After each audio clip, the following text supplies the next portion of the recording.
Hi friends, welcome to Lakshmi home kitchen.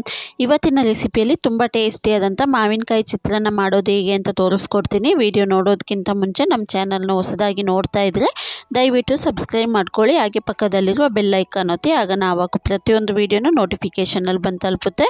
ಹಾಗೆ video ಇಷ್ಟ ಆದರೆ ದಯವಿಟ್ಟು ಲೈಕ್ ಮಾಡಿ, ಶೇರ್ ಮಾಡಿ, ಕಮೆಂಟ್ ಮಾಡಿ. ಹಾಗೆ ವಿಡಿಯೋನ ಸ್ಕಿಪ್ ಮಾಡದೆ ಕೊನೆವರೆಗೂ ನೋಡಿ. ಬನ್ನಿ ಹಾಗಾದರೆ ಟೇಸ್ಟಿಯಾದಂಥ ಮಾವಿನಕಾಯಿ ಚಿತ್ರಾನ್ನ ಯಾವ ರೀತಿ ಮಾಡೋದು ಅಂತ ನೋಡ್ಕೊಂಬರೋಣ.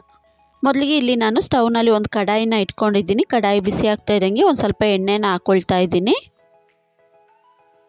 ಎಣ್ಣೆ ಚೆನ್ನಾಗಿ ಬಿಸಿ ಆಗ್ತಾ ಇದ್ದಂಗೆ 1 ಟೇಬಲ್ ಸ್ಪೂನಷ್ಟು ಸಾಸಿವೆ ಹಾಕ್ಕೊಂಡು, ಸಾಸಿವೆ ಎಲ್ಲ ಚೆನ್ನಾಗಿ ಚಿಟಪಟ ಅನ್ನೋರ್ಗೂ ವೆಯ್ಟ್ ಮಾಡೋಣ.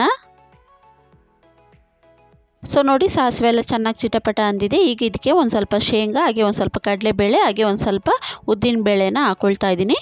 ಕಡಲೆಬೇಳೆ ಹಾಗೆಯೇ ಶೇಂಗಾ ಒಂದು ಸ್ವಲ್ಪ ಜಾಸ್ತಿ ಬೇಕಂದ್ರೆ ಹಾಕೊಬೋದು. ಜಾಸ್ತಿ ಹಾಕ್ಕೊಂಡ್ರೆ ತುಂಬ ರುಚಿಯಾಗಿರುತ್ತೆ. ಶೇಂಗಾ, ಕಡಲೆಬೇಳೆ, ಉದ್ದಿನಬೇಳೆ ಎಲ್ಲ ಒಂದು ಸ್ವಲ್ಪ ಗೋಲ್ಡನ್ ಕಲರ್ ಬರ್ತಾ ಇದ್ದಂಗೆ ನಾವು ಖಾರಕ್ಕೆ ತಕ್ಕಷ್ಟು ಹಸಿಮೆಣಸಿನ್ಕಾಯಿನ ಹಾಕ್ಕೊಳ್ಳೋಣ. ಹಾಗೆ 1-2 ಮೀಡಿಯಮ್ ಸೈಜ್ದು ಈರುಳ್ಳಿನ ಹಾಕ್ಕೊಳ್ತಾ ಇದ್ದೀನಿ. ಈಗ ಈರುಳ್ಳಿಯಲ್ಲಿರುವ ಹಸಿ ವಾಸನೆ ಹೋಗೋವರೆಗೂ ಚೆನ್ನಾಗಿ ಫ್ರೈ ಮಾಡಿ ತಗೊಬೇಕು. ಈರುಳ್ಳಿ ಒಂದು ಸ್ವಲ್ಪ ಫ್ರೈ ಆಗ್ತಾ ಇದ್ದಂಗೆ ಒಂದು ಸ್ವಲ್ಪ ಕರಿಬೇವು ಸೊಪ್ಪು ಕೂಡ ಹಾಕ್ಕೊಂಡು ಈಗ ಚೆನ್ನಾಗಿ ಫ್ರೈ ಮಾಡಿ ತಗೊಳ್ಳೋಣ.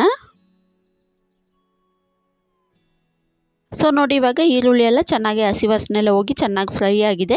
ಈಗ ಇದಕ್ಕೆ ನಾವು ಟೇಸ್ಟ್ಗೆ ಉಪ್ಪು ಹಾಕ್ಕೊಳ್ಳೋಣ. ಉಪ್ಪು ಹಾಕುವಾಗ ನೋಡಿ ಹಾಕ್ಕೊಳ್ಳಿ. ನೀವು ರೈಸಿಗೆ ಉಪ್ಪು ಹಾಕ್ಕೊಂಡಿದ್ರೆ ಈ ಟೈಮ್ನಲ್ಲಿ ಮಸಾಲಕ್ಕೆ ಎಷ್ಟು ಬೇಕೋ ಅಷ್ಟು ಮಾತ್ರ ಉಪ್ಪು ಹಾಕ್ಕೊಳ್ಳಿ.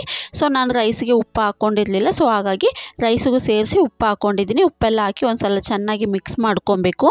ಉಪ್ಪೆಲ್ಲ ಚೆನ್ನಾಗಿ ಮಿಕ್ಸ್ ಮಾಡ್ಕೊಂಡ್ಮೇಲೆ 1 ಕಪ್ನಷ್ಟು ಮಾವಿನಕಾಯಿನ ತುರಿದು ತೆಗೆದಿಟ್ಕೊಂಡಿದ್ದೀನಿ. ಆ ಮಾವಿನಕಾಯಿನ ಕಡಾಯಿಗೆ ಹಾಕ್ಕೊಳ್ಳೋಣ. ಸೊ ನೀವು ಎಷ್ಟು ಜನಕ್ಕೆ ಚಿತ್ರಾನ್ನ ಮಾಡ್ಕೊಳ್ತೀರೋ ಅದಕ್ಕೆ ತಕ್ಕಂಗೆ ಮಾವಿನಕಾಯಿನ ಜಾಸ್ತಿ ಕಮ್ಮಿ ಮಾಡಿ ಹಾಕ್ಕೊಳ್ಳಿ.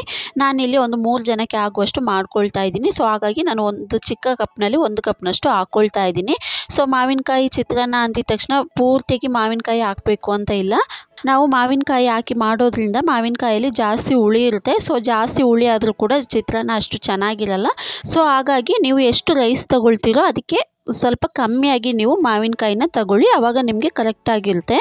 ಜಾಸ್ತಿ ಮಾವಿನಕಾಯಿ ಹಾಕಿದರೆ ನಿಮಗೆ ಜಾಸ್ತಿ ರೈಸು ಹುಳಿ ಬರುತ್ತೆ ಮತ್ತು ತಿನ್ನಲಿಕ್ಕೆ ಅಷ್ಟು ಚೆನ್ನಾಗಿರಲ್ಲ. ಸೊ ಮಾವಿನಕಾಯಿ ಎಲ್ಲ ಹಾಕಿದ ಮೇಲೆ 1-2 ನಿಮಿಷ ಚೆನ್ನಾಗಿ ಫ್ರೈ ಮಾಡ್ಕೊಬೇಕು. ಸೊ ಮಾವಿನಕಾಯಿ ಎಲ್ಲ ಹಾಕಿ ಚೆನ್ನಾಗಿ ಫ್ರೈ ಮಾಡ್ಕೊಂಡ್ಮೇಲೆ 1/4 ಟೇಬಲ್ ಸ್ಪೂನಷ್ಟು ಅರಿಶಿಣದ ಪೌಡ್ರನ್ನ ಹಾಕ್ಕೊಂಡು ಒಂದು ಸಲ ಚೆನ್ನಾಗಿ ಮಿಕ್ಸ್ ಮಾಡ್ಕೊಳ್ಳೋಣ. ಸೊ ನೋಡಿ, ಅರಿಶಿಣದ ಪೌಡ್ರ್ ಎಲ್ಲ ಚೆನ್ನಾಗಿ ಮಿಕ್ಸ್ ಮಾಡ್ಕೊಂಡಾಗಿದೆ.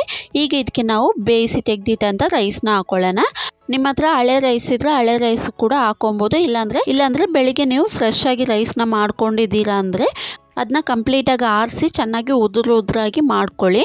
ಸೊ ಚೆನ್ನಾಗಿ ಉದುರಾಗಿ ಮಾಡಿರುವಂಥ ರೈಸ್ನ ನಾವು ಕಡಾಯಿಗೆ ಹಾಕ್ಕೊಳ್ಳೋಣ. ಸೊ ಇದು ನಾನು ನೈಟ್ ಮಾಡಿದ ರೈಸ್ ಉಳಿದಿತ್ತು. ಸೊ ಅದರಲ್ಲೇ ಚಿತ್ರಾನ್ನ ಮಾಡ್ಕೊಳ್ತಾ ಇದ್ದೀನಿ. ಸೊ ಪೂರ್ತಿಯಾಗಿ ರೈಸೆಲ್ಲ ಹಾಕ್ಕೊಂಡ್ಮೇಲೆ ಚೆನ್ನಾಗಿ ಮಿಕ್ಸ್ ಮಾಡ್ಕೊಳ್ಳೋಣ.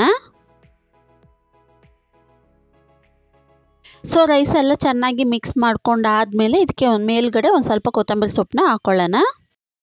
ಸೊ ಕೊತ್ತಂಬರಿ ಸೊಪ್ಪೆಲ್ಲ ಹಾಕಿದ್ಮೇಲೆ ಒಂದು ಸಲ ಚೆನ್ನಾಗಿ ಮಿಕ್ಸ್ ಮಾಡಿಕೊಂಡ್ರೆ ರುಚಿಯಾದಂಥ ಮಾವಿನಕಾಯಿ ಚಿತ್ರಾನ್ನ ತಯಾರಾಗುತ್ತೆ. ಸೊ ತುಂಬ ಟೇಸ್ಟಿಯಾಗಿರುತ್ತೆ. ಈ ಸೀಸನ್ನಲ್ಲಂತೂ ಮಾವಿನಕಾಯಿ ನಿಮಗೆ ಖಂಡಿತವಾಗ್ಲೂ ಎಲ್ಲ ಕಡೆಯೂ ಸಿಕ್ಕೇ ಸಿಗುತ್ತೆ. ಸೊ ಖಂಡಿತವಾಗ್ಲೂ ನೀವು ಕೂಡ ಮಾವಿನಕಾಯಿ ತಂದುಬಿಟ್ಟು ಮನೆಯಲ್ಲಿ ಮಾವಿನಕಾಯಿ ಚಿತ್ರಾನ್ನ ಮಾಡಿಬಿಟ್ಟು ಹೇಗಿದೆ ಅಂತ ಕಮೆಂಟ್ನಲ್ಲಿ ತಿಳಿಸಿ. ಹಾಗೆ ವಿಡಿಯೋ ಇಷ್ಟ ಆದರೆ ದಯವಿಟ್ಟು ಲೈಕ್ ಮಾಡಿ.